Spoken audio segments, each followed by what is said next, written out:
Okay. I'll have the call to order of the Brawley City Council and successor agency to the Brawley Community Redevelopment Agency. Regular meeting of Tuesday, October the 15th, 2013 at 6 p.m. Roll call. The meeting will reflect all council members present. Okay, thank you. Invocation, Pastor Joy Mara of Victory Outreach. Come up here to the microphone, please.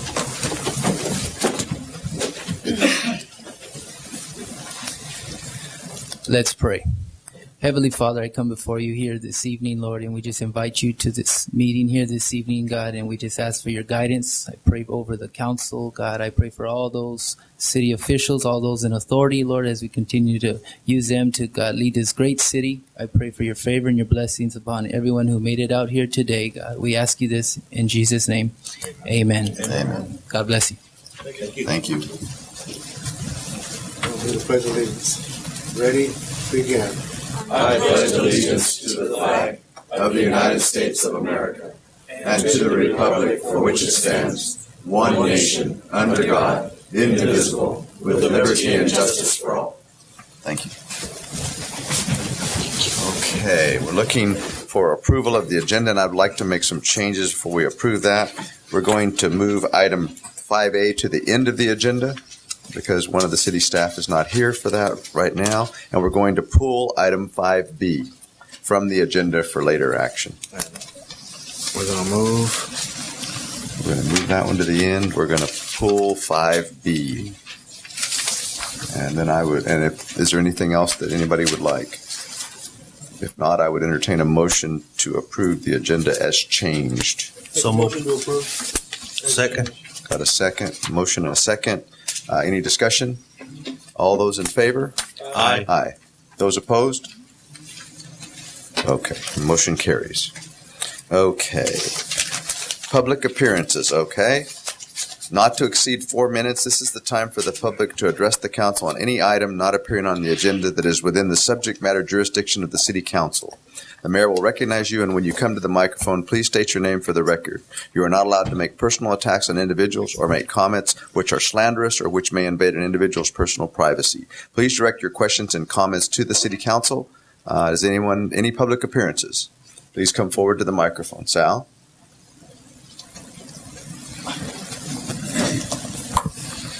Good evening. And my name is Salvador Ortiz, and I would like to voice my concern on how the AT&T tower proposal was lost. I'll preface this by that I grew up on the east side on the 900 block of K Street, and I attended Hidalgo School as well as my two girls, and now my wife is a resource teacher there. I could look out my bedroom window, and I used to be able to see that water tower, and I witnessed all the Sunday morning pigeon shoots, the attempted suicides, and graffiti and everything else that was associated with that water tower. I played in that park and watched my girls play soccer and softball there. Hinojosa Park was in my hood, I call it. Most of my friends still live around there. My office is near Hinojosa Park, and we use AT&T, and the service on the east side is terrible. And I'll just add a little thing here. I was at Bobby Otterberry's funeral at the family over there, and they had a lot of relatives come in from all over the place, and they were outside using the phone. And I said, "What are you guys doing?" He said, "Something's wrong with our service or something." So I explained to them all about it, that on the east side you can't get any. You have to go across the tracks to get any service. And they thought that was crazy. And after I told them about this, they even thought it was worse. But I'll continue. So I was thrilled to hear that AT&T had offered the city a preliminary proposal to remove the tower and build a radio tower in its place.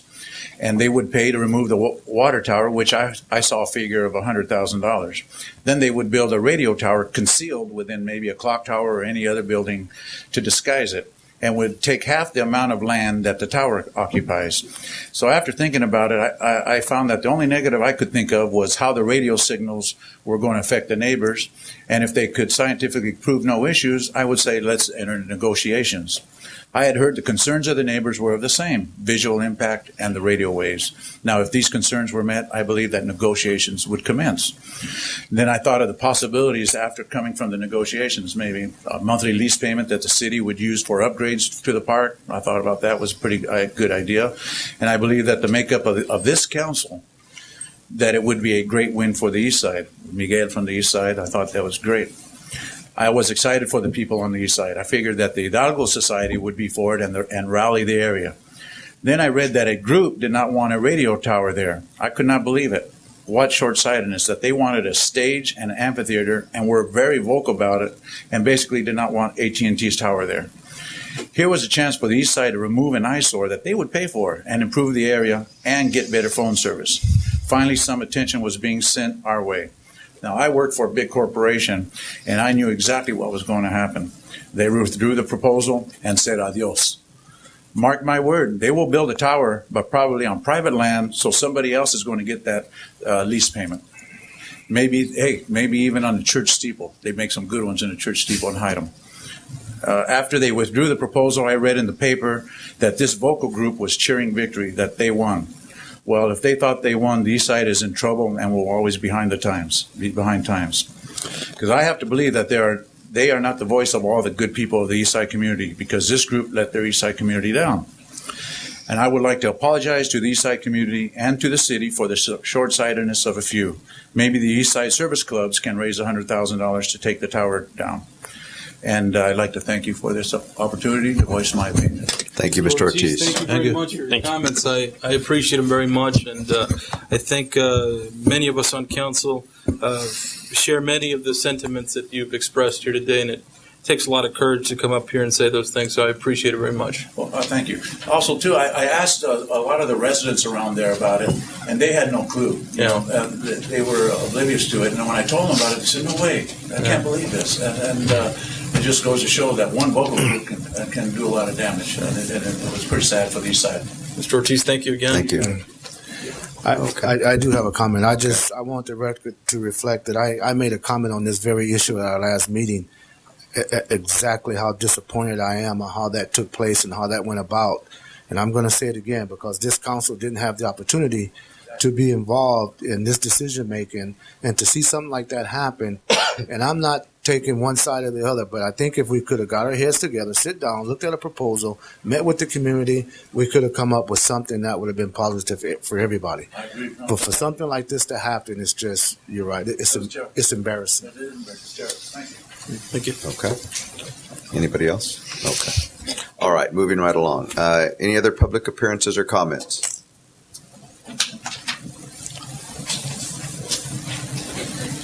I think it's you guys. There you go. Good evening, council members.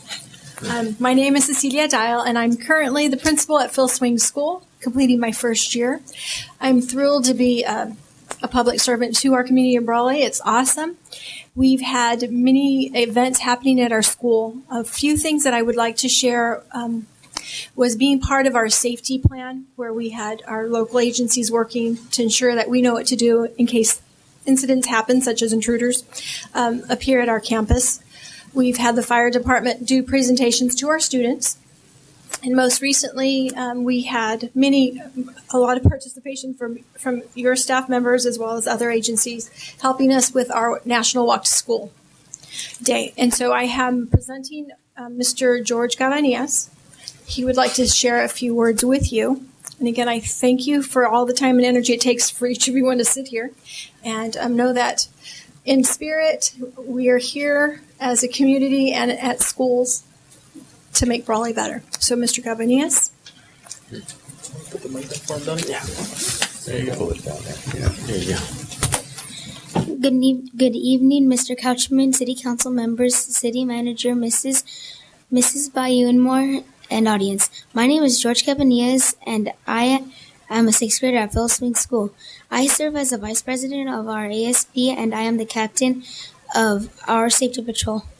When we are not busy studying, we are engaged in activities that promote our school spirit, healthy living, and community involvement. On October 9th, we held our first annual Walk to School Day. We had over 200 students participating. It was very successful, and I would like to take this time to thank you.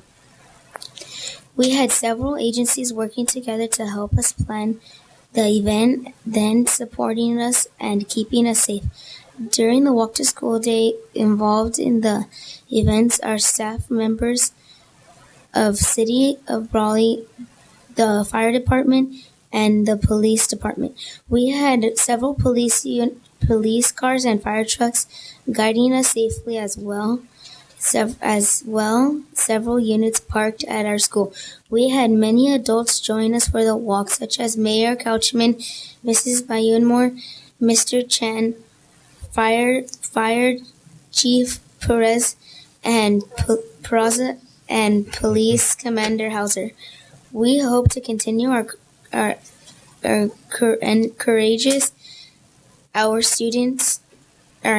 our students to walk to school. Please accept these cakes as our small token of our appreciation.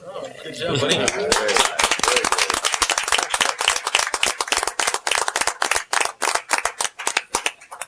Very nice. Good job, young man.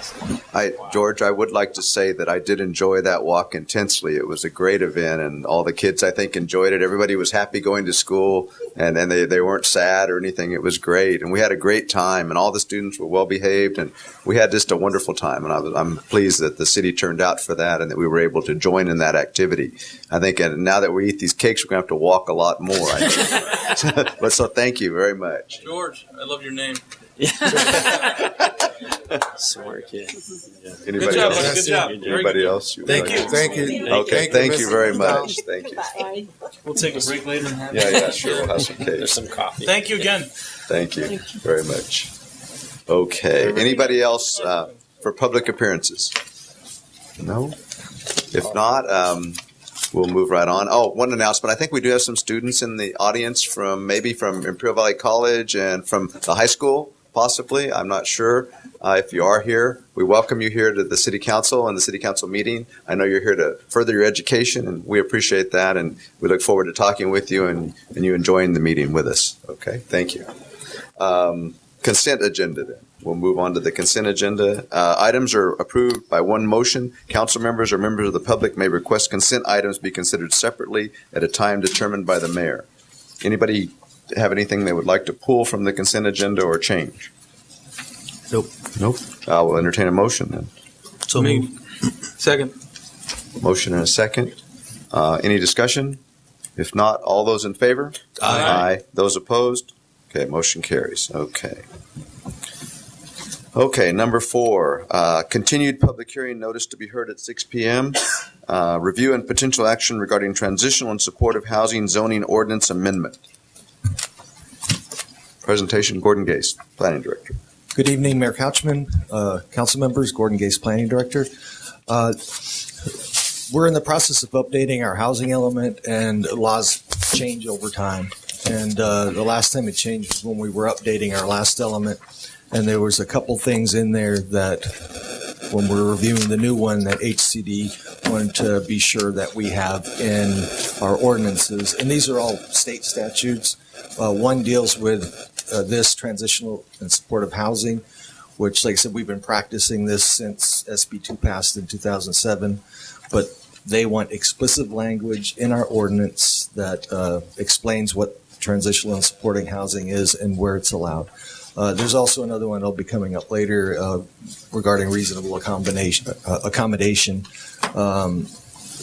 But that'll happen a few months later. Those were the only two deficiencies they found in our ordinances per the new statutes that passed since our last housing element. And by the way, the housing element itself will be on the agenda the first meeting in December.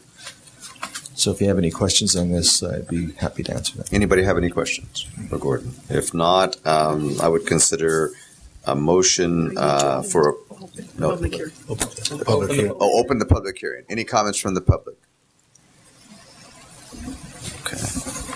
If not, then I will close the public hearing, and then we'll move forward to approval of the first reading of the ordinance number 2013 ordinance of the City Council of the City of Brawley, California, amending the Brawley Municipal Code relating to transitional and supportive housing. So I guess we'll have that first reading. Do we need to make a motion on this? Okay, we'll need a motion. So moved. So moved. Second. Second over there. Okay. Any comment? Any discussion? Any comment from the public? If not, I'll call for the question. All those in favor? Aye. Those opposed? Motion carries. Okay.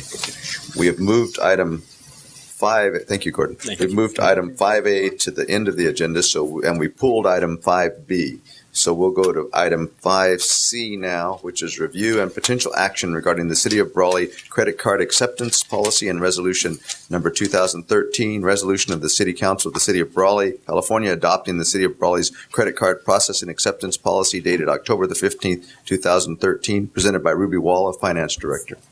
Good evening, Mayor, Council members. Ruby Walla, Finance Director. Tonight, what we have before you and what's included in your packets is a draft policy for a credit card acceptance policy. This is something that we've been talking about for quite some time now.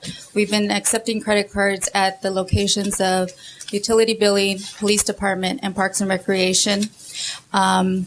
We have no limit. We accept for all forms of payment. We accept Visa, MasterCard, and Discover. We launched this back in April 2012. What I've included in your packets as well is you have a summary there to see the transaction activity for the last fiscal year. We took a fiscal year through 2013 to give you the kind of history that we've been having, and you could see that we have had an increase in transaction activity. Primarily, it's within the utility billing department. In working with credit cards and reviewing and the cost that's associated with accepting credit cards, our merchant service fees that we have incurred through the fiscal year was approximately $22,000. In reviewing that, we have reviewed various options that the city could undertake as far as continue as is currently we don't charge a transaction fee. We don't restrict it for any type of form of payment. But in trying to achieve some savings within the city, we've looked at do we charge a convenience fee, whether it's a percentage, a flat fee.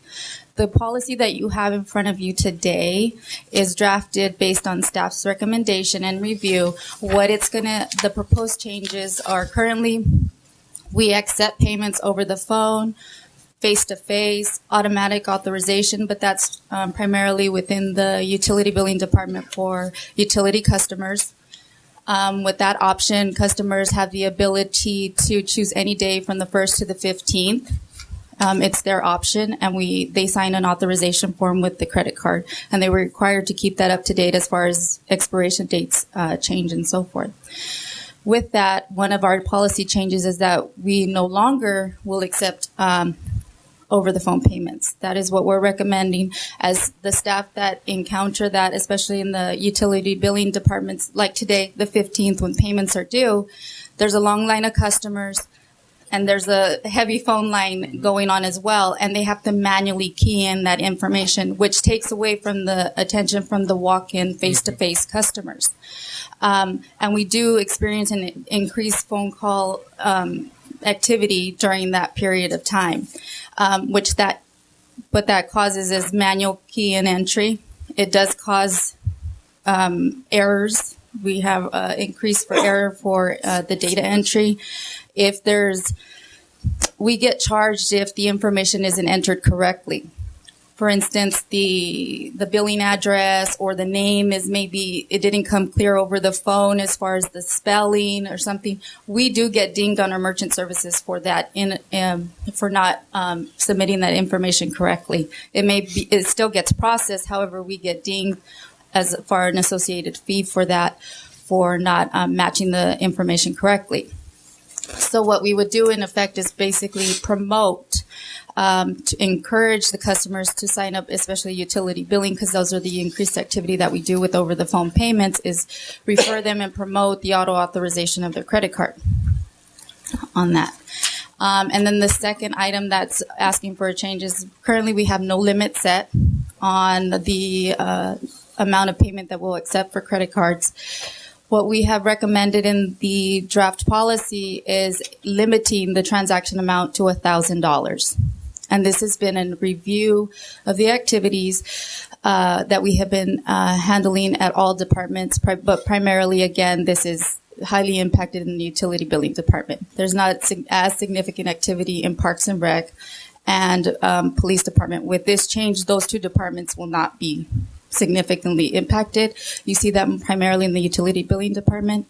And there I've noted the fees that we receive are franchise fees, transient occupancy taxes, utility user taxes, impact fees, and there are high utility accounts that we've accepted payment for as well. So those are the accounts that would be affected. Can I interrupt for just a second, Sure. there, Ruby? The merchant fees, I know they're different for the different type of Credit card, but what are they generally?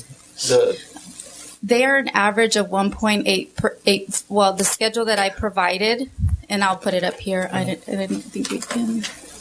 It varies with the dollar amount? It varies with the dollar amount, but what I have done is taken the average. 1.84? What is the average for the month? And then this was the whole year's activity, and I split it up by quarter activity, and it's an average of 1.84% that we're paying across the board on our merchant service fees. And what I had on this worksheet is I first looked at a scenario. What you see there is anything that we receive from $0 to $300. Then I kind of looked at it more and then said, okay, that's where I came to be reasonable with the, up to 1,000. And then we have those transactions that go from 1,000 to 10,000 plus, actually. But it's still just a manual system. In other words, you're getting the credit card information, you still manually enter that information, and then you still have to check off that they paid their bill somewhere, right? I mean, it's not an automated process. No, because we're not there yet. That's our whole goal, and we want an automated process. But right now, to add a convenience, another payment option to customers. Right now, we process through the credit card processing, and then we go into our utility billing system and then update there, or cash receipt system, whatever it may be, if it comes from Parks and Rec or PD. The only reason, I'm sorry to interrupt, the only reason I mention it is because I've thought about it before. I'm like, we can just have some sort of online system and they just do it there. That way they don't have to go, and the only way they are able to do it is online. And then, it's still going to mimic what you're doing behind the scenes anyway, but at least they don't have to come in and see you. And that kills a lot of staff time. It kills a lot of different, so. And even if the fees are higher, we're still probably saving money just because of the time that it takes to address every individual that comes in. So yeah, anyway. the one option that we did look at, because our IT infrastructure isn't in place at the moment to do the kind of approach that our optimal approach, we've looked at other merchant service providers, which they do a direct. They just host a link on our city website. But that was a direct fee charged to the customer. Basically, I think it was an average of 2.5% per customer per transaction, and that's their fee is based upon the amount of the transaction. Yeah, we could. Food for thought for later, but yeah, there's a lot of options, I'm sure. Okay. So, and then just to conclude on this worksheet, I just did the totals at the bottom. Which are included in your package, to give you an idea of the total number of accounts that we have for transaction activity. Not so much accounts, but just number of transactions. So within the fiscal year, we took approximately 5,200 transactions. And the way the proposal that is the way it's written for the policy, you'll see that we're estimating a 38% savings if we restrict the transaction amount to $1,000. And again, that's 100 transactions that actually bring in $461,000 for the year, with a correlation of merchant service fees of $8,400. Okay.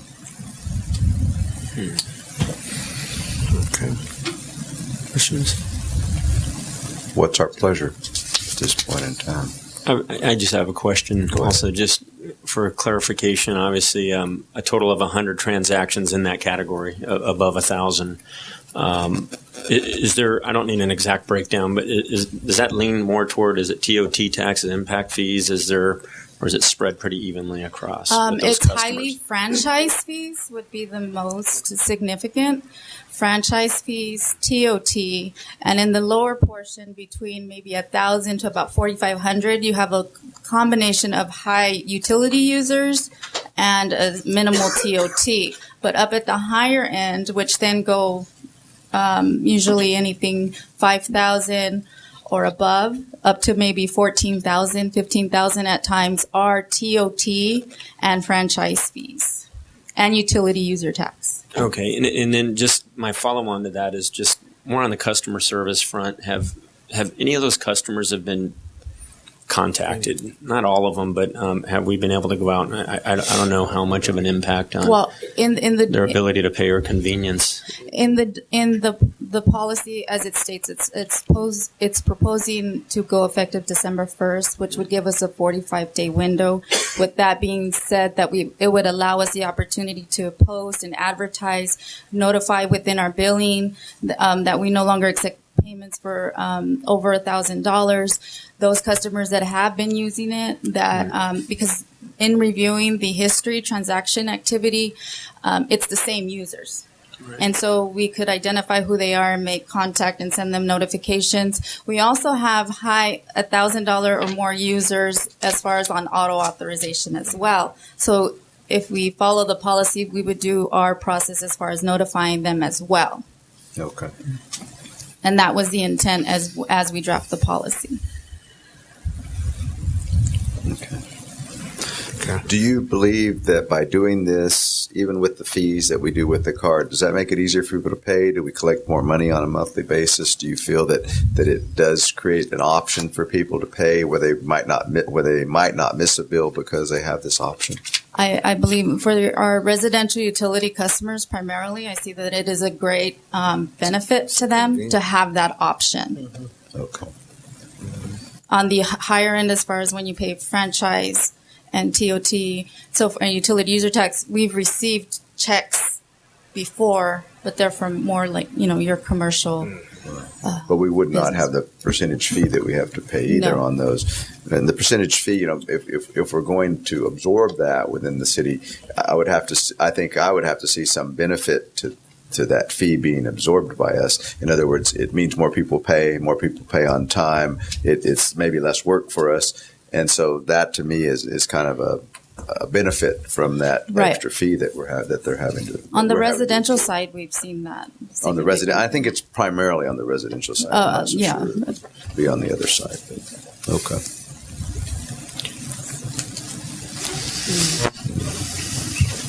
And I make a motion we approve the resolution of the city of Brawley, California, adopting the city of Brawley's credit card processing acceptance policy. Second. We have a motion and a second. Any further discussion from council members? Okay. Anything from the public? Staff? No? Okay. Then I'll call for the question. All those in favor? Aye. Aye. Those opposed? Motion carries. Thank you, Ruby. Thank you, Ruby. Have a piece of cake. Ruby almost has a smile on her face. Okay, well. There you go. Then last time you didn't. Thank you, Ruby. We interrupted your speech last time. We'll move to 5D, review and potential action regarding the City of Brawley consent to assignment of transit agreement with Sonia Karina, Incorporated, DBA Sunrise Driving Services to Sunrise Driving Service Incorporated, DBA Brawley Dial-A-Ride. Good evening, Honorable Mayor, Council Members, Yasmin Arellano, Public Works Director. Sunrise Driving Service is currently operating under an existing agreement executed on April 15th of 2008 with 8 agreement amendments over the years, ranging from extending the terms of the agreement, increasing the amount of fare per trip, and modifying hours of operation. City of Brawley received a 30-day notification of service termination from Sonia Corina, Inc., doing business as Sunrise Driving Services. City staff evaluated alternatives to prevent transportation service interruption, with the preferred recommendation being to continue service with the existing Dial-A-Ride operator and accepting an assignment letter whereby Sonia Corina, Inc. assigns all rights, title, and interest to Sunrise Driving Services doing business as Brawley Dial-A-Ride under the agreement with the City of Brawley. To responsibly make a recommendation, the City of Brawley Finance Department and Public Works Department conducted an audit of the service provider to assure compliance with the agreement. The audit results indicate that substantial compliance is with the existing agreement and that a transition could be reasonably achieved, and it is staff's recommendation that assignment of the contract be approved to Sunrise Driving Services doing business as Brawley Dial-A-Ride. Question with respect to the audit that finance, Ruby, I think you may be able to address this a little better. The recommendation is to move forward with the agreement, right, with the new entity? Yes, there are some items that we did identify within the audit as far as we reviewed their cash handling process, fares. With that being said, we've also, as we move forward, and there, Sunrise Driving is aware as well, we did discuss this as different measures that we're going to take to improve the cash handling. May it be fare boxes, they're reporting to us on those fares, just statistical information, what we report during audits and so forth, which those are things that we find that we can work together. There have been improvements that we recommended in the past. If you recall, we had an audit finding this last fiscal audit as far as the reconciliation of the fares to the city, and we started working on a process on that. So they have been compliant. They are been working with us directly with Sunrise Driving as far as making the reconciliation process and cash handling. So that's the administrative function, right? That there were some concerns, but not enough to say not to move forward. Is that right? There was some reporting in the past, and that's been consistent as far as what their summary logs would be reported to Public Works versus what Finance was reporting, because we do our transit report to the state. And then that's where we would have conflicting numbers. So we're making those numbers match and making them more accountable. So there's a few things that we did identify that we can improve that, and those are coming with the changes as well. Thank you. Our city manager, concerns regarding, that's the administrative end of it, but on the actual delivery of service, I know there have been some complaints, and there have been some eyewitness accounts of maybe some of the pickups and locations that weren't standard. And so how are those issues going to be addressed? We do have the commitment of Sunrise Driving Service to devote the attention needed to improve services. We have sat down as recently as today to review a number of recent complaints. One of the interests that we're attempting to balance in this agreement is the desire for continuous service. We are working in the landscape of a regional request for proposals that Imperial County Transportation Commission is launching this fiscal year. It is our expectation that the amendment that we're working inside of right now, which is through June 30, 2014, this will be the final amendment to the 2008 contract. And if Sunrise wishes to compete in the future regional proposal, they certainly have an option to. Our goal is to keep the service continuous and hopefully fully resolve the outstanding matters that have been identified as deficiencies.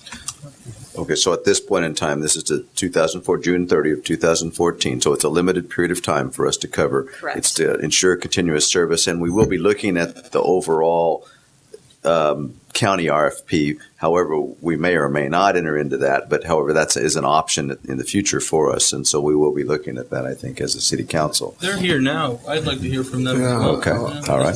That sounds fine. If they would like to come forward. Ms. Pacheco, you have any questions that we can? Not questions. I'd like to hear from her. Any comments? You'd like to hear what her thinking is on the agreement, I think. So, please come forward. Ms. Pacheco, how are you today? Fine. Good. Donnie. Help her with the microphone. There we go. There we go. Just had some concerns regarding the agreement that the city will have with your organization. We just want to, I know that there have been complaints of some of the level of service that's been provided.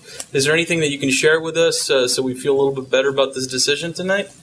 Yeah, the disapproval of I didn't really realize that it was around, or nobody let me know about that. Okay. But I know who is the one, and we're going to take care of that. Good. He's not right now working. He's a little ill.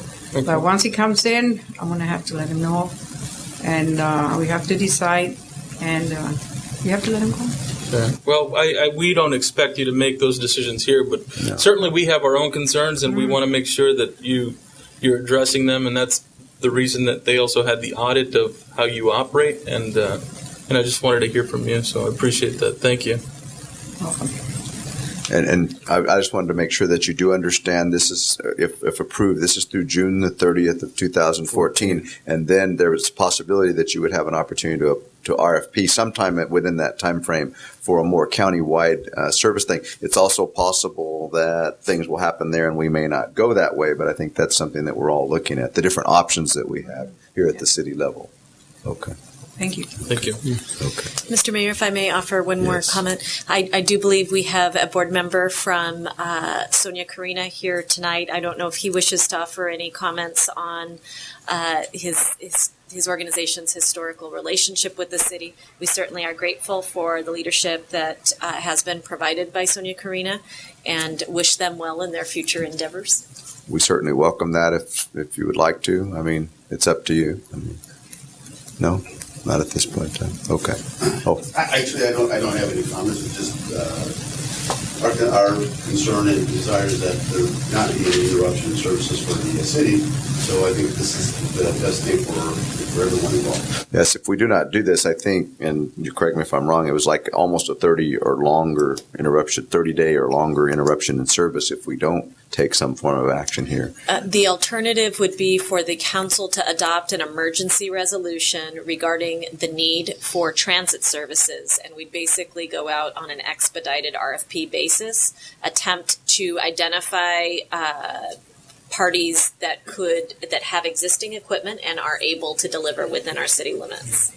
Okay. I think at this point in time, from my viewpoint, I think as long as we monitor this situation ongoing, as long as we ensure that the services are being delivered so that we do not have an interruption in service, I think I would go along with this up to the time of June 30th of 2014. Then I'm certainly going to be looking at all my options. And if the company wishes to apply, that's fine, and we'll look at that. And certainly they would be considered, I think, at that point in time. But two other items of note are that within the existing agreement, there's a 30-day termination clause. Right. So that's one item that is always out there as a possibility.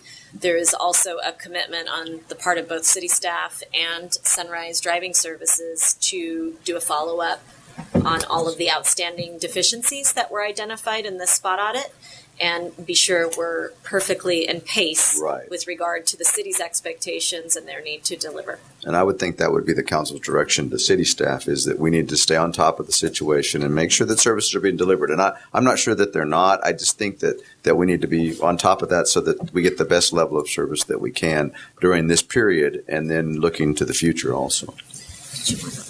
Mr. Mayor? Yes, sir. Just a quick comment. The assignment was thought to be the best vehicle to have a smooth transition from the existing provider to a new provider. And so all of the terms of the existing agreement are going to be taken over by the new provider, including the term mentioned by the city manager. What you have before you is a result of some input by the parties as well, and includes a clarification with respect to the effective date of the assignment, which I see to be 10 o'clock p.m. October 30. So that marks the point at which who the city would look to for performance. Right. Before that date, it's Sonia Karina. After that date, it's the new provider. And so I think the assignment document you have makes pretty clear of that point of demarcation. And so Sonia Karina, as of that date, on a going forward basis, would no longer be responsible for providing the service under the agreement, and the new provider would. I think we're clear on. I think we're pretty clear on that from a council member's side. I think we pretty much understand that, and we appreciate that time frame in there because I think they do need some transitional time frame there. So I think everything should work out fairly well with that transition, with the amount of time that they do have. Anything from the public? Anybody else from the public that would like to come forward and say anything on this issue? Okay. If not, then I will entertain a motion if the council so desires.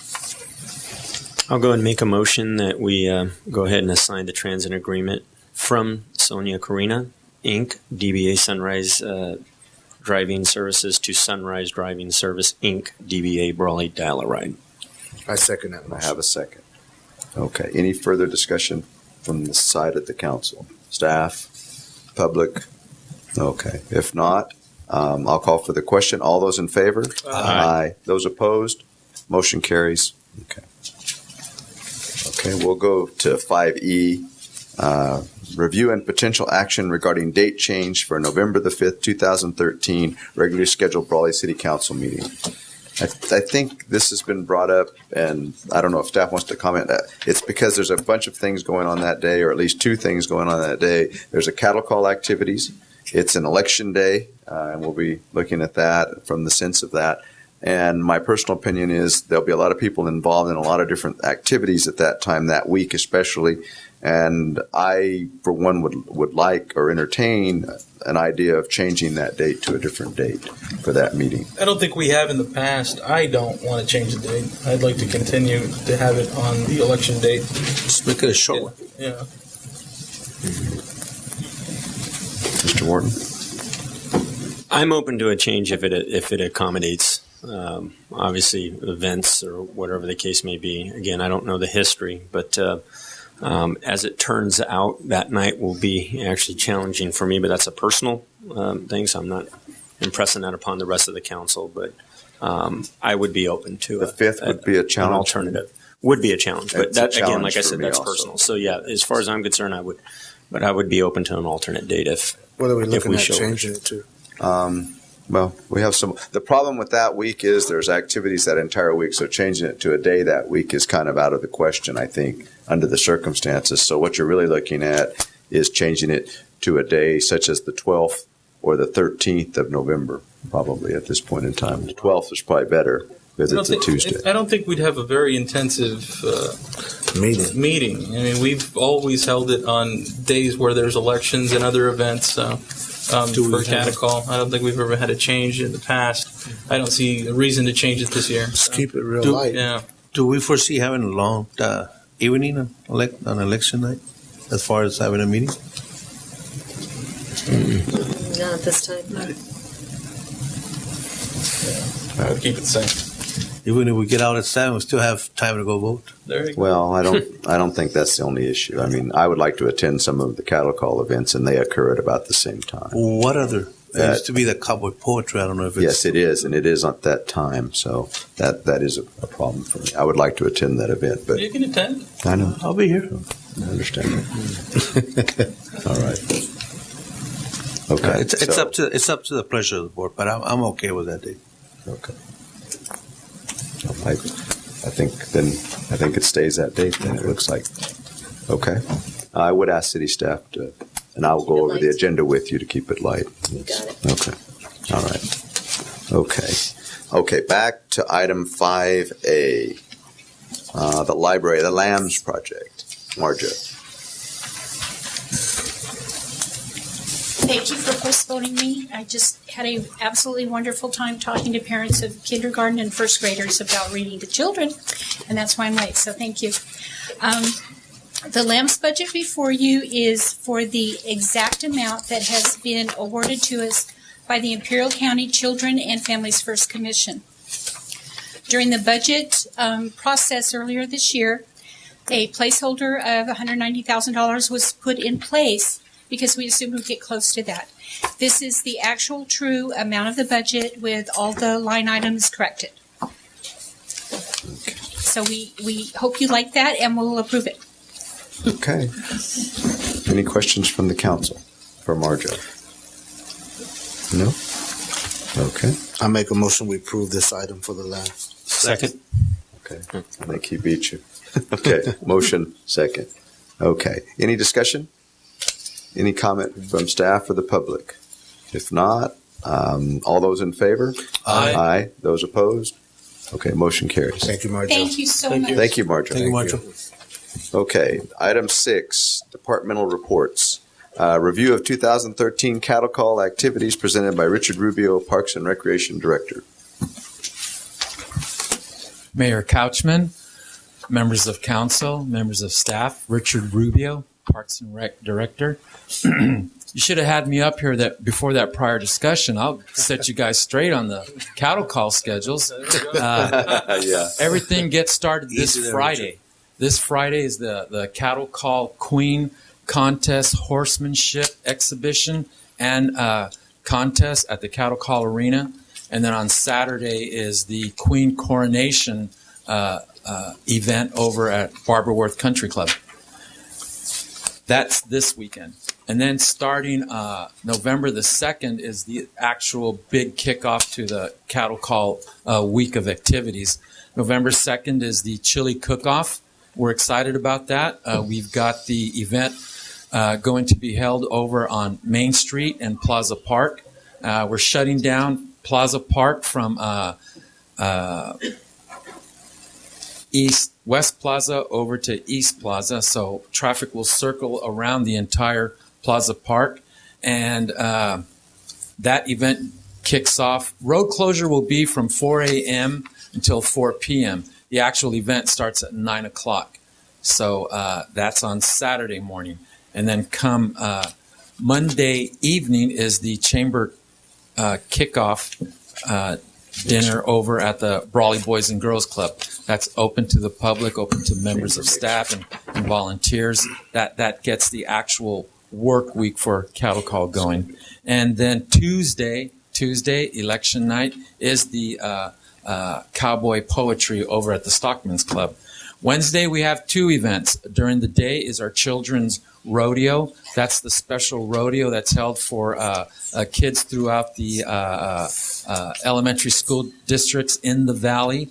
It's a special rodeo presentation for them. That's Wednesday. I believe that gets started at 10:30 a.m. And then that same evening, Wednesday night, is the mariachi night. Mariachi night also is moved over to Plaza Park and Main Street. And it was just decided last night that the kiosk will be used as the official stage like it was back in the day when Mariachi Night first kicked off over at the Plaza. So they're back at Plaza, back on the kiosk. Okay. Wow.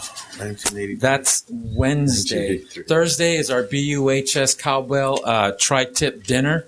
That's over at the Lions Center Gym. It's not on the schedule, but Friday, bell game. So, and you know everybody's going to be there. Friday's the bell game. Yeah. So that's Friday. That's and it. Saturday morning we get pre-parade. We have the 5K run benefiting the Brawley Union High School wrestling program. That kicks off prior to the parade. Then we've got our annual Cattle Call Parade. Street closure, we're going to have everything shut down by 7:30. The parade itself starts at 9:45. And then we've got our first rodeo performance at the city's Cattle Call Arena, 2 p.m. on Saturday, and then 7 p.m. the same evening. Final rodeo show is Sunday at 2:30, and that by then everybody's just about spent with cattle call. Yeah. So, any questions or concerns? It's a full schedule, Rich. Yeah. Full schedule and staff. Ready schedule for you, buddy. Yeah, I'd like to thank our Public Works Department, our Police Department, Fire Department. I mean, a lot of coordination goes into this, you guys, amongst city staff, amongst the Chamber of Commerce. I mean, we have things set as of last night, and I'll bet you we're going to have changes next Monday night after our next chamber meeting. So it's a process, but we're looking forward to it. We're excited about it, and hope to see all you guys there. You guys do a good job. All right, thanks a lot. Awesome. Thank you. Huh? I'm in the parade. Next item. Review of 2013 Cattle Call Parade Protocol for Main Street presented by Yasmin Arellano, Public Works Director.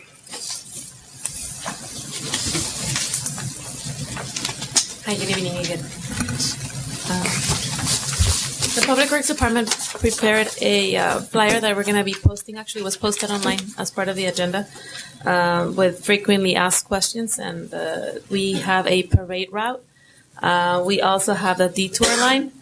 We also have a question that says, where can I put my chairs?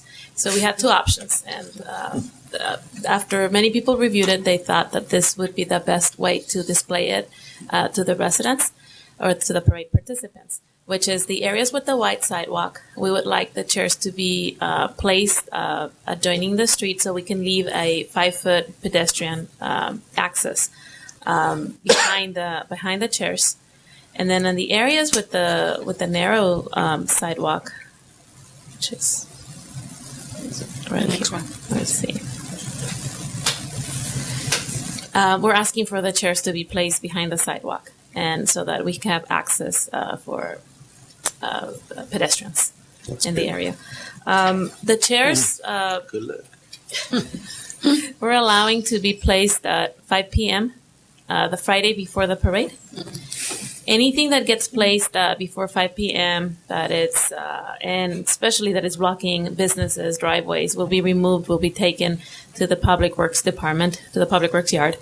We will keep the office open until 6 p.m. the Friday before the parade. Oh my God. So I'm a little in disagreement with that, but we can discuss it a little bit. I mean, we fought with Caltrans for so long, and that's the same kind of regulation that Caltrans gave us. Right. And we used to fight them all the time. We'd put them out there. We'd wait till their truck went by. Then we'd put them out again. And then we'd wait till their truck. And then they would call me and tell me that, oh, we're not going to pick them up after 3 because we're not going to have anybody on site. So then you could put them back out at 3. And then we fought back and forth. I'd like to see us give a little more leeway there, but we can discuss that from the council side. yeah, the issue with the chairs is that typically they just, especially on the 500 and 600 blocks of Main Street, they just get placed right adjacent to the curb and gutter, and then they get roped. So in order to protect from anybody stealing them, and then they block. I know pedestrians are supposed to cross at the corners, but sometimes we have those usual jaywalkers from business to business, and then they don't have access to the sidewalk. So that we have a lot of, usually the city gets a lot of complaints from the business owners. Yeah. Also, driveways. Driveways are blocked throughout Main Street. So, well, I can see the driveway issue, but I mean, I think it's something we need to look at and try to come up with a.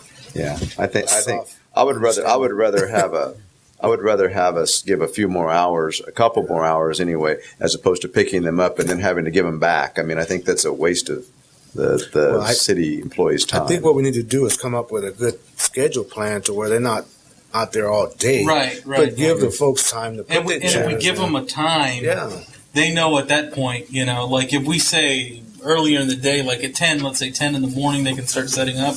But just don't block driveways, and that sort of thing. And I'm not saying 10. What I'm thinking is maybe 1 or 2 or 3 sometime in that time frame. Right? Just simply because I think you're going to have people wanting to do that at that time. Yeah, and you're going to get it anyway. You're going to get it anyway. And I don't think you guys want to see 5,000 chairs over at the Public Works thing trying to because I remember what happened to Caltrans. Those employees hated it. Yep. They hated picking up those chairs because it was always a hassle for them. And it was a tremendous hassle, and then people got angry. And I don't really think we're here to make people angry. If we can accommodate them, we're always going to have some issues, but the less anger we have, probably the better for that event. Right. So and the problem has always been that the own employees of the businesses that are employed there, they will put their own chairs. So that would welcome the other folks to come in and put the chairs along. It's because they claim dibs to the property they want, and they have every right to do so, I guess. I would think so too. I agree there. It's just that by doing that, it triggers everybody else. Exactly. Okay, and it just kind of As city staff, we have to promote pedestrian accessibility and ADA accessibility. Exactly. And unfortunately, a lot of the residents don't respect that. So if we allow it, we're going to have people just placing their chairs all over. And then if somebody with a wheelchair wants to go by, they're going to have to go into the street. Yeah, I would agree with your diagrams, though. I mean, I don't have any problem with diagrams. We just have a concern about the time. Because I can practically tell you that people are going to be violating that all day Friday, and you guys are going to be picking up chairs like there's no tomorrow. And I just don't see the logic in it. If you can give them a few more hours, you'll have a lot less to deal with. And let's use some social media to spread the word. Those images, I think, are important. If you can send them to me, then we can use them on our Taking Back Main Street, and then people can feed it from there. I will tell you that most of the time when the chairs start being put out, they're not complete. There's a lot of gaps. There's a lot of driveways that are left open. People can utilize those. And if they're not using the crosswalks, maybe they should be encouraged to use the crosswalks so that we eliminate that problem, because they do not put them in front of the crosswalks in most cases. I think you're going to still have some things you're going to have to deal with, but I think the less the better. Okay. What time is council thinking? Look at Rosanna. She's having a heart attack over there. 3 o'clock? 3 o'clock. I mean, employees are gone after 3 o'clock, right? How soon? When are employees? 1 o'clock? 2:30. Normally, but we're on cattle call schedule. Yeah, okay, but if employees are normally all gone at working 2:30, then I much think longer 2:30 days. or 3 o'clock should be fine, or 2 o'clock, whatever, I think. What? So, you want earlier? How about 1 o'clock in the afternoon on Friday? That's right. 1 o'clock in the afternoon on Friday. As long What do as you they think from the respect council accessibility, side? we're good. Or noon even, or noon even. You figure that for 56 years it has been Yes. going on and on. Come And on, for 56 years we've been fighting we ain't gonna Caltrans, make no and now then difference. we have the street back. We that want we're to do the what we man want now. to do. Yeah, we're the You're man the now. man. And I don't want to be the man on this issue. Since I've been fighting Caltrans for the last 30 years on this issue, I don't want to fight them anymore. You know what though? What we, can, we don't have what to we now. I can don't want do, to fight Sam, you guys. What we can do is make sure that we get that message out. Whatever we agree to, we get the message out ASAP. And use those diagrams and use the timing and post it online. So and people then, know. Yeah, on social I media think so they that's can it. spread the word and then ask them to spread the word. So And if they are blocking crosswalks or driveways, we will move those, or we will do something about those. Is it the council's desire? We extended the office hours for pickup, thinking that some folks would drop their chairs on their lunch hour and then need to retrieve them Right, for some right. reason. So we were extending our department hours. If that's not necessary, we'd be happy to close Well, up shop at 5 I wonder o'clock. how many chairs you're going to get. well, who knows? We play by ear. Well, you want to, I mean, I thought it was a nice. We did all right. Yeah, I didn't know. we? I mean, Well, I don't know. that was. What did we do last Caltrans year? any longer last year? Right. Yeah. That's true, huh? Yeah. What happened last year? It wasn't. Historically. I guess they Did you guys thought pick up any chairs? No. It was windy. And Okay. This is my question. Last year, did you pick up any chairs? No, Caltrans Okay. did. Did you get anybody run Caltrans over? did it. Caltrans did it. Did they? Caltrans picked up Caltrans chairs. still picked Yes, up chairs? because a portion of the route is still theirs. Did you get anybody run over? No. It was windy, Not and my most of the case. chairs were out there in the Yes, street. that is true. They were in the street and they were Okay. picked up All all day So right. why long. don't we just come up with a good time? Good time. What's the time? What's the pleasure of the Here's- council? Here's my proposal. See if you guys. Okay. think. I would say noon the day before, and then start going from there. Okay. Okay. Yeah. 1 hour less. I'm 12 on board noon. with that. I don't care. I'm fine with All that. right. I think that's a good time. Noon then. There you go. And, You and have your watch, we're direction. going to see all Maybe a business staff employees put in recommendation of the front on Yeah. Thursday. Yeah. At noon, yeah. That's what they do. Hey, noon's okay with me. I mean, I don't have a problem. Now, as far as the 6 o'clock time frame for picking them back We're up, having Miguel patrol for 2 hours, and staff can take over after that. I think honestly, if you don't pick up any, you won't have any problem with 6 o'clock. You can That's let them right. off all 6 early, and then o'clock. you won't have to do anything. Our She was normal talking about 6 o'clock.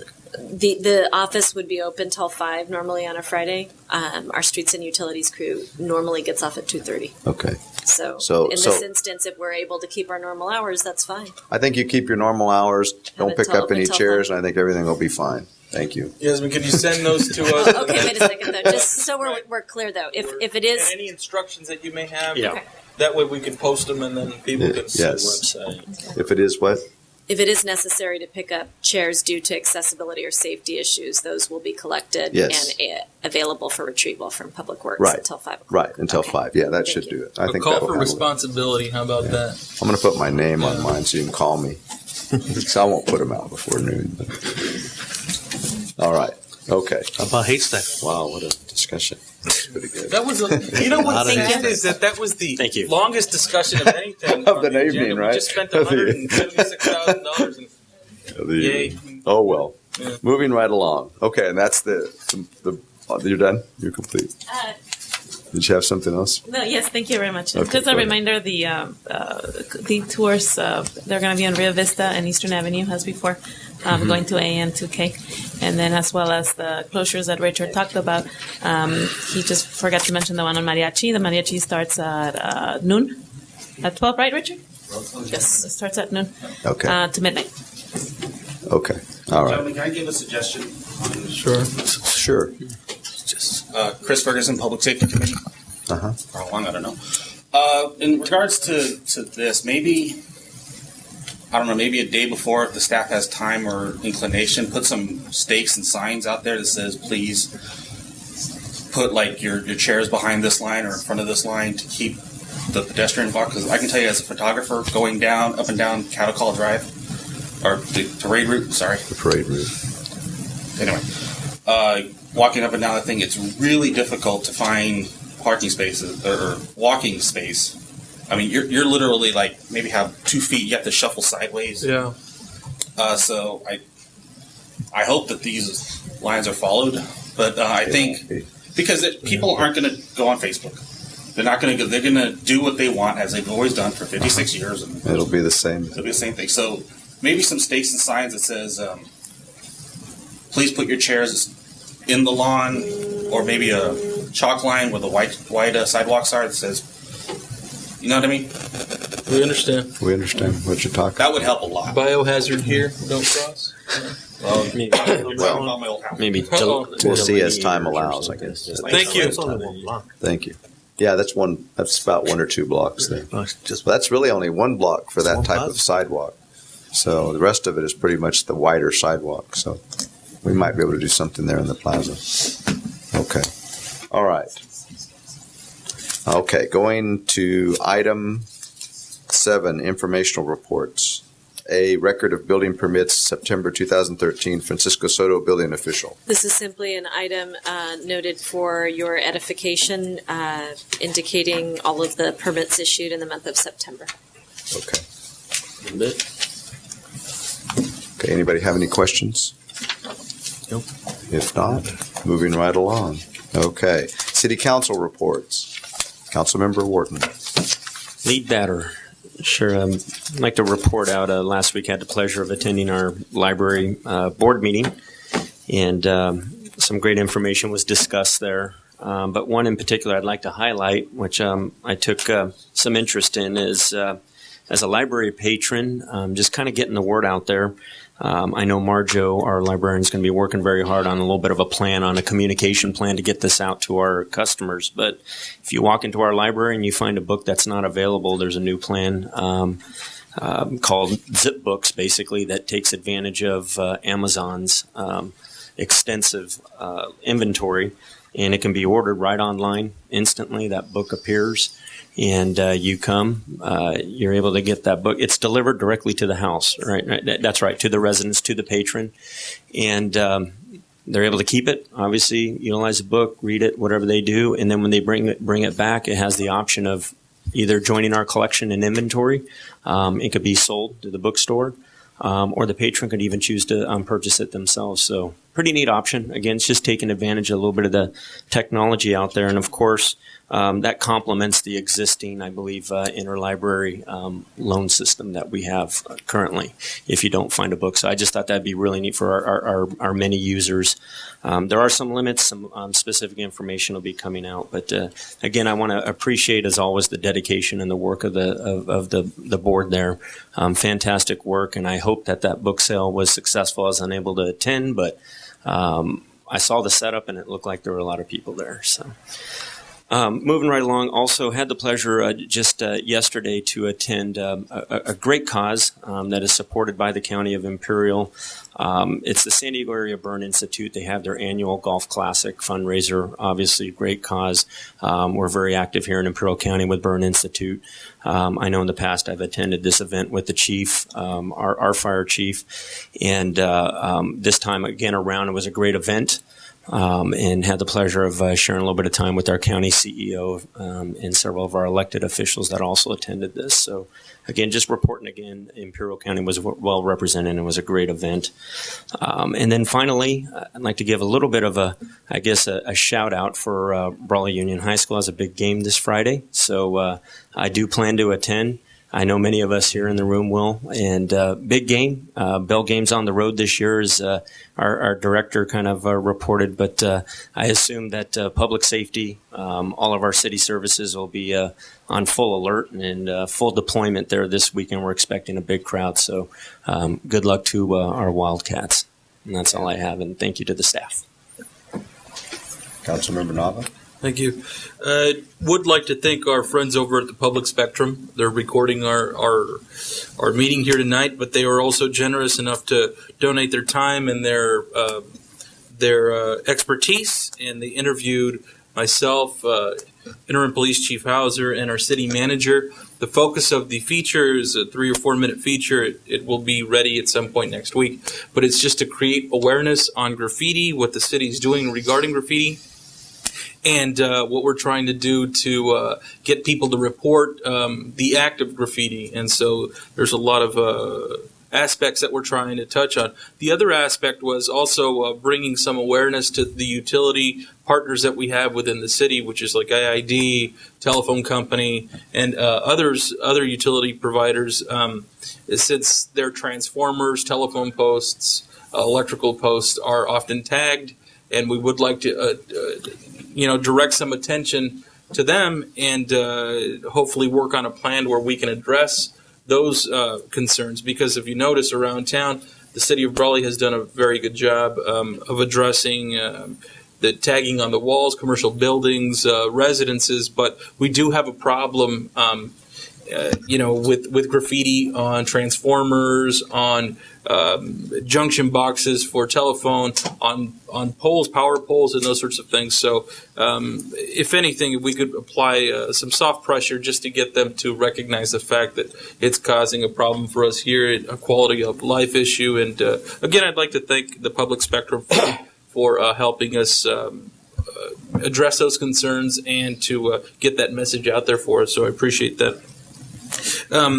Also attended the debate this past week with two of my fellow council members there presenting, and we had there's a challenger there as well, and that was interesting. So congratulations to not only my fellow council members, but to Helen Noriega as well. I think they did a good job, considering it's difficult to present in front of people and to express your ideas in a very limited time. So good job to all of you. And just want to thank staff for all the work you do. Again, I know that sometimes it goes unrecognized, but obviously the city has been running well for the past few years, and you're a reflection of that. It's not council. I mean, we set sort of the policy and the direction we want to take, but it's up to staff to implement those things, and I appreciate everything you do. So again, thanks, and that's my report. Thank you. It's been kind of quiet. On Friday, I did participate in Brawley Pop One night at our high school game, and kind of juggling that back and forth with Mr. Arterberry Services, and Bobby was really dear to me. I had the opportunity to work with him for a lot of years at the IID, and he done a lot of community work, and he's going to be well missed. And other than that, just looking forward to working with our staff and our residents to keep our city solid as a whole. As George just mentioned, I think we've been blessed. There's been a lot going on in the state. There's been a lot going on at the federal level, as you hear the news every day, and it's staggering, some of the things that go on. So my hat goes off to our staff for dealing with the public and dealing with upset folks sometime, and because people do get upset and they say things that sometimes not real nice. So I give you guys kudos for putting up with that and being professional and staying with it, because we do hear the good comments about you guys. So again, it's a pleasure to serve, and I ask that God continue to bless you guys and your families. Thank you. Thank you. Mayor Pro Tem. Start up on Wednesday, October the 2nd. I attended the 20-year celebration of Calapat Sentinel State Prison. While I was there, State Senator Ben Wessel was there, and I got to meet with him, and I gave him thanks on behalf of the city of Brawley on the $2 million project that he helped us obtain for the fire station and the manhole sewer that we had submitted. On Friday, October the 4th, I attended the annual Chamber of Commerce cook-up breakfast. In the morning, it was, good breakfast, good speech. And like my colleague Nava, on Tuesday, the Donald Society had its candidate forum night. Mayor Kauschman and myself, one challenger, Ms. Helen Noriega, was there, and I think it was everything very positive. On Friday, October the 11th, I was invited by Brawley High School on the Hispanic Heritage Month, where I was very humble and accepted to give the Shout of the Cry, known as El Grito, 16th of September. And as a Mexican American, I am very proud of my culture. And unfortunately, it's kind of been dying as far as us Hispanic not providing the culture to our kids, and it was very positive. It was folks from all walks, and it was very nice. On Saturday, October the 12th, I volunteer umpiring. Alma, you did a hell of a job out there. I know you coordinated this by yourself. There was 7 teams, co-ed softball tournament. I apologize, Rosanna. I thought it was a canned food. I was volunteering. Anyway, it was nice. And I ended up. What was it? Explain that. I want to know. It's a long story. And on Sunday, I ended up enjoying a good feast of the annual, I think it was the 20th plus Circuit Heart Church barbecue. And I invite those that weren't able to attend on the 8th of October. The American Citizens Club is having 8th of November. No, the one we had, Hidalgo. The American Citizens Club is having a candidates forum on the 23rd. That's the Brawley Elementary and City Council. And I believe they're going to be notifying all the candidates. Just happened to be walking with the president. She advised me about it, and she will be notifying all the other folks. And that's at 7 o'clock on Wednesday, October the 23rd. Okay. And that's it I have to report. Okay. Thank you. Myself, I attended the Good Morning Brawley breakfast that's Chamber put on at the Stockman's. Very nice event, always is. I also had a civics class come to City Hall, so I addressed them here in the City Hall.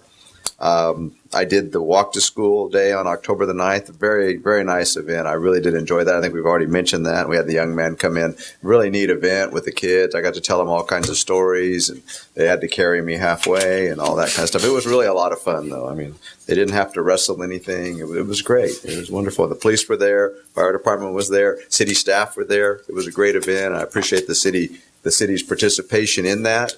And everybody had a real great time. I talked to another civics class after that here at City Hall, so I did that. I went to an air pollution control district meeting on October the 10th at the county level. They are putting in some new regulations on diesel, on engines, all kinds of engines, both diesel and gasoline engines.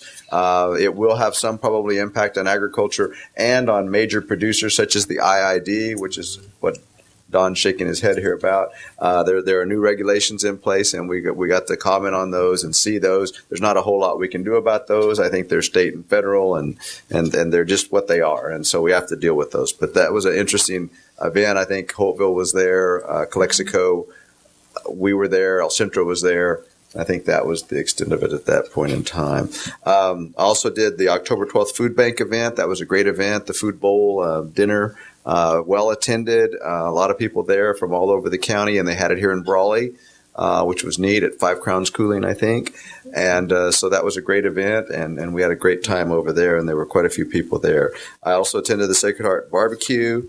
I also attended the fire open house, although I got there late. They didn't have any cotton candy. They didn't have much left when I got there, so I was a little disappointed in that. But it was a great event. It looked like the kids enjoyed it. They were getting their faces painted and all kinds of things going on. So that's kudos to the fire department for that event. And then I attended the football game on Friday, which we won, which was really good. And so all of that, and then the political debate at Hidalgo Society. I thought that went very well. I know there are several more coming up, at least 2. And so I would expect to see everybody there, and we can have a great time. And other than that, that's all I have to report. Let's move right along to City Manager's report. Thank you, Mayor Couchman. I want to urge the council to take a look at the business immediately west of the new Christine's location on Main Street. It is the outcome of our building officials' involvement with the property that the owners walked away from. City has very limited resources to assist with boarding up of private properties, and this particular property, given the siting of a business immediately adjacent and the fire impacts associated with the street view, we were able to do a great deal with a very small sum of dollars. So I want to give kudos to our building official for making that happen, and we're hoping that it's a better neighbor to Christine's and they can continue to flourish. Every time I drive past there, I'm amazed how many cars there are every night of the week, so that's great to see. Wanted to remind everybody we do have a table that the Chamber of Commerce is providing at the Queen Coronation Dinner this coming weekend. I'll be sending out a reminder to each of you if you wish to attend. We've got those tickets available. Also want to note that we had scheduled an investments update. As you may recall, we did a little something different with our investments this year relative to the use of banking institutions outside of CalTrust. And our interest summaries were not available in time for today's meeting. It is scheduled for your next regularly scheduled council meeting.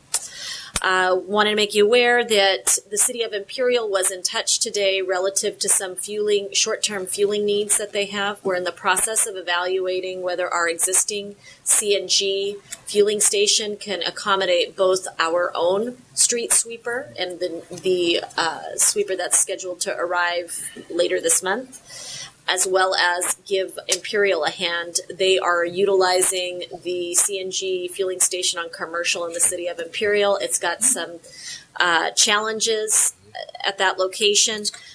We're not sure how much excess capacity we have because of our limitations and our needs to fuel. But I just want to make you aware that if we can work cooperatively with our neighbors, Imperial has been very gracious with us on the Mobile Command Center and a number of other recent offers of assistance that have come our way. So I want to give you a heads up on that.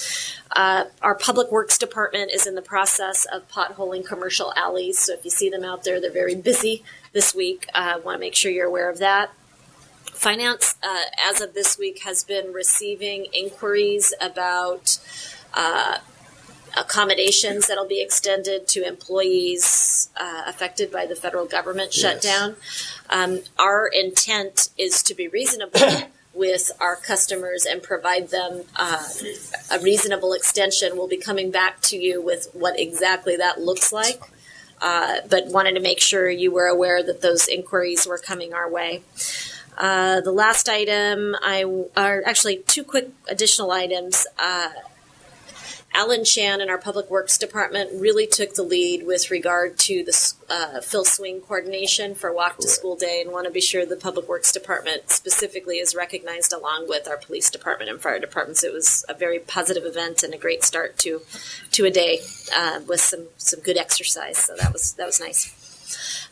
Last item of note, wanted to be sure council was brought into the fold regarding a matter that was brought to my attention by both the board president for the Chamber of Commerce as well as the executive director, Jason Zara, who's with us tonight. The concern was relative to business license requirements per city ordinance for farmers markets. And as you know, we'll be rolling out in support of these farmers markets shortly a series of scheduled events. And upon review of our city's ordinance and a topic quite timely with some recent discussions, we are really constrained by the existing language within that's on the books with the city. The specific issue that was raised is for one-day businesses. The way our current ordinance is written, there's a $35 one-day peddler fee. Now, these would be individuals that don't have an existing storefront in the city of Brawley, don't have an existing license. These are businesses that are simply or entities, and they're not a nonprofit, because if you're a nonprofit, there's no charge for the business permit. When staff was asked, how can we waive this? We don't have the ability to waive ordinance. So I'm in the unfortunate position of having to deliver the news, which is it's a $35 fee per day for. I can't remember if I remember back. I mean, I've done a bunch of events with the chamber, as you know, but I think we had a fee. The chamber had a fee. I don't know what it was, like $25. But and then there was a charge for insurance. You know, to have your insurance. I don't know if we ever paid a city business license fee. The Chamber of Commerce has actually been the collector of the business license fee for things like cattle call. Now, for other events too, aside from cattle call, for other events, I remember, you know, whatever it was, if it was a Main Street event, we'd have vendors out there too. Mm-hmm. And so I don't know if we had. They would go directly to the county. Yeah, I think. Well, that's part of, but that's another fee. That's another fee that people have to pay. My, what I paid believe. fees. No. Pardon you? I don't know. We paid I don't think they've paid fees.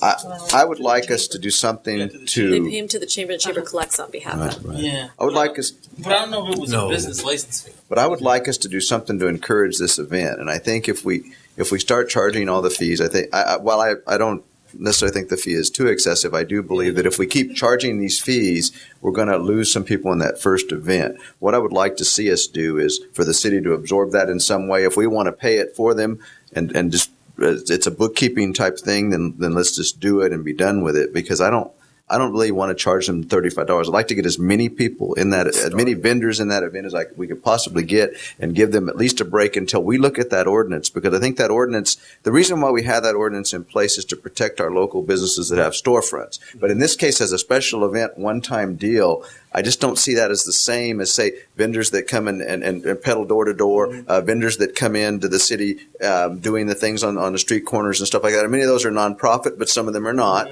And I think that's our protection issue. This is a special event, and I'd like to see it be a blanket chamber event if that's what it is, and everybody kind of falls under the chamber blanket. Now, if the chamber wants to charge a fee to make money for the chamber, I don't necessarily have a problem with that. But I do have a problem with the city doing it. Sam, we need to make sure that we're doing the right thing here. $35, number one, is not a lot of money. You know, it's not. I'm a private business, and that's for private. Yeah, it's not. I'm opposed to charging them the $35. Look, it is what it is. If you can't afford $35 in business, honestly, I mean, that's just an issue altogether. The other issue is too, when you don't have fees, then you have to start accepting everybody that goes through there, and so. You have to be careful of that too. I remember when we brought this up, and it was about Valentine's Day and Mother's Day, because people would come and set up, and they would just literally take all the business away from our businesses. So that's when all this came. But this is not. But this is a little different situation. It's not Valentine's Day, and it's not Mother's Day, and it's not any of that. It is an event that we're kind of like almost co-sponsoring with the chamber to try to get activities in the downtown area and increase the level maybe of business in the downtown area. And I think when we start charging that fee, and then they get paid, they pay other fees to the county. I think we're really asking for trouble on these events. But you know what, Sam? And with all due respect, there's a lot of vendors that don't get permit from the health, that don't get permits from the Chamber of Commerce. You know, they'll just come in when the parade starts, because I seen them every year. I seen them, selling whatever, tamales, whatever, and they make good profit. They make good profit, and they're for private. And I don't think it's fair for those clubs or organizations to give an example. The wrestling team, I was once to sell stuff, but because they don't have a license, they're a nonprofit. But these poor kids got to be paying $25, $35, and then at the end of the day, they only make about $50 profit. Now, where's fair? Okay. Just so I may clarify, the concerns that were brought forward by the Chamber of Commerce were relative to the series of dates associated with the farmers market. $35 a day. Right. It's $35 for each event. It's not for cattle call events. It was simple. But how many events are we talking about? I mean, the thing is to pay a $35 fee, right? A $35. It's 7. To set up, and you have a captive audience, right? It's 7 events or 7 dates? 7 dates. 7 Separate dates so on a 7 calendar. times 7 Saturdays. So you're paying not to have a physical entity. So you're paying $35. You have a captive audience. There's a cost in this associated in doing business. That's just the way things function. I've had to pay it in the past.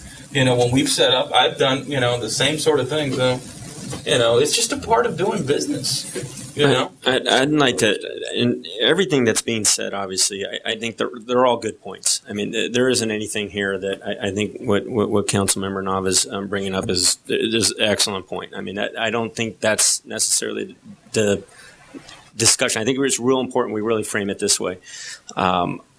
We have an objective that, going back to our strategic workshop, are really trying to encourage these type of events to reoccur. Several of my council members here, you guys have all been part of or promoted or have been on committees or whatnot, have put on events. So again, I don't think that's the issue. It's what can we do as a city, in particular with this event, to bring this event back, make it as successful as possible. I don't think there's anyone's opposed to the fee per se. It's what can we do as a city to help make accommodations. Now, we can't go against the ordinance. I think the mayor brought up a good point. If there is a way that there is a fund or there is an alternative where we can help as a city, I would be absolutely for that for this particular event. I think we've done that. You know, Right. we have our partners, Allied Waste, where we can provide trash service for the Right. event. We can offer staff help for the event. We can do a lot of other things than waive fees. You know, and so if it is what it is. I remember the complaint that we had from businesses downtown was that, you know, just as Don has brought up, is that other people would bring their merchandise and sell it, and you know, you have a business that's set up and they're paying rent, they're paying everything else, they're paying tax, and I totally agree with that. That's back to the holidays, but for something like this, I think it's a very pro-business event, a farmers market that does tend to be a little bit more of a regional attraction. We're bringing more customers, and it really does, I believe, and correct me if I'm wrong, help our existing year-round businesses. We're creating more traffic. And I would also just raise one other point, and I believe that with this event, there are other entities that are having farmers markets, and my understanding is, and correct me if I'm wrong, they are not charging this $35 fee in some cases. Is that not right? And so I think what we deal with here is an issue where we may be, you know, affecting our event negatively. But I will offer every jurisdiction has a reason for their approach, right. Not ones that necessarily I would recommend as staff that the city follows suit. Oh, I understand that, but I do understand that we're competing with other farmers markets also, and I think we need to be very, very aware of that because a lot of the communities have them. If they can go there for free, they're going to go there for free or whatever expense that they incur. If they have to pay to come here, I think you do run the risk of some negativity. And I don't know that it really affects everybody that's coming, but I do know this is a new event, and I think we're trying to encourage this event. And that's the only reason why I bring this up. Also, I've had input from the community on it. So Sam, I have a question. What is the chamber recommending? What are they? Would you like to come forward, Jason? Yeah, that's a good idea. Thank you. Jason Zara, Executive Director of the Chamber. To be clear, what we would like to see is an exception for not truly the businesses. What we're looking to attract at the farmers market is a really homegrown element. We want people who put together little bead necklaces in their garage and artists who do watercolors on the side, and over the 7 months of the event might sell 3 paintings. We've classified the food vendors as a separate category. Right. If they're coming out and they're going to sell 300 hot dogs, they can buy their business license. We have no problem with that. Just like cattle call when they come out and sell their 300, whatever it is they're selling, we have no objection to the fee there. But the farmers market, we really want that homegrown, local, handmade feel. And those little tiny vendors, I'd almost refer to them more as hobbyists than businesses. And those people are not going to come out if they have to pay $35 an event. I understand your point from a business standpoint. I agree with you. If you can't pay $35, you're not running a successful business. But that's not necessarily everyone we're trying to attract. And as I understand the ordinance from discussing it with city manager, there doesn't appear to be a distinction for those hobbyists, those artists, those craftsmen, the artisans. What about hosting those under the Chamber of Commerce? We looked at that. The only problem is they cannot, if we do that, the Chamber of Commerce would have to receive all of the money. They cannot, my understanding is, and please correct me if I'm wrong, they cannot receive money if they do not have a business license. In which case, the Chamber, say we had 15 such people under the Chamber's license, the Chamber would have to receive the money for all 15 people and then disperse it to all of them. Why? But that would just be a Chamber policy? No, that's my understanding of the business, is that the way the business license works. If they are selling and they are making the profit, they need to be licensed, is my understanding of the ordinance. The business being conducted is under the name of whom? It's not under the individuals. It could be one option that we talked about is whether the nonprofit vehicle or the Boys and Girls Club, because they're playing have it under their blanket and don't charge anybody that fee and just move on. Let them be the major sponsor, and they're sponsoring all the little businesses, and just move on with this. I think that's probably the way to look at it. I think do that way, works. and then it's not an issue. That's and everybody's happy. Everybody's and if happy. somebody's out there who's going to be selling food, then that's a whole different thing. That's a different issue altogether. They pay their fee. And Sure. And just another thing to know, the vendor applications must be approved by the committee. We have the specific intention in mind. There won't be plastic flamingos in crates. one other thing I would like us to maybe in the future, since we're going to do this maybe right now, maybe in the future look at those ordinances and see if there's some need for change. I think they're pretty outdated right now. They've been in place quite a while. I know we can't increase fees for certain business without going up to I think a vote of the people. I think, Dennis, if I'm not mistaken. So I think it becomes a little bit of a complicated issue, and we're trying to change those ordinances. But I think that we really need to take a look at them because I do think they're outdated. But I think for right now, I think that works for me. I mean, the Boys and Girls Club, assuming kind of like a blanket thing, we're doing it. It's a Boys and Girls Club function. They're a nonprofit. Let them do what they want to do for right now. And nobody's going to go over there and count your cash and see where. I mean, right. And you guys kind of police it though too, and kind of look at what you're allowing and what you're not allowing. But I think that's important too. So this council can give the city manager direction to work with the chamber and the Boys and Girls Club to get that work. Yes, that sounds good. Right, and if furthermore, I think it goes without saying if we can look at in the future of what we can do to add those additional classifications where it makes sense. And I understand everybody's concerns because I know we get a lot of complaints about people that come in and peddle items on an ongoing basis down here. Yep. But I think this is a little bit of a special event, and I'd like to see us do something with it. Okay. So did you understand that, Jason? Yes. Okay. Thank you very much. Thank you, guys. Okay. Thanks for the direction.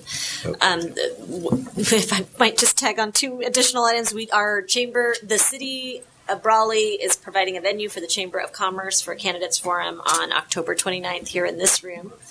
October 29th? I thought it was 28th. 29th? Tuesday. Okay. 29th, right? Tuesday. 29th, okay. 29th. All right, I was wrong. Okay.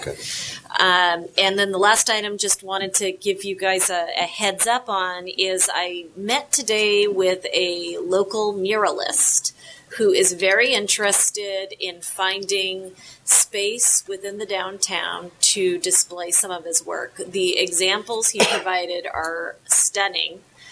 Including some that you may recall, such as Witter School recently had a mural of Mr. Witter, Myron D. Witter, refreshed on the building face. This gentleman in the 80s and 90s did a lot of billboard work in kind of the old form, which was literally by painting on canvas. Amadon. And I would love to find some space and private owners in the downtown to maybe beautify a couple of areas that could get us some mileage from the perspective of the downtown. He did both share some of his work. I am going to do an introduction of him to the new executive director of NOCA, Rosemary Wood, and I'm hoping to come to you with maybe some possibilities in the downtown that either the city and or private donors might be supportive of. That was James. Yes, James. Before we move on, Sam, I got a couple of comments. Okay. And I forgot to mention, Rosanna, but the hospital gala.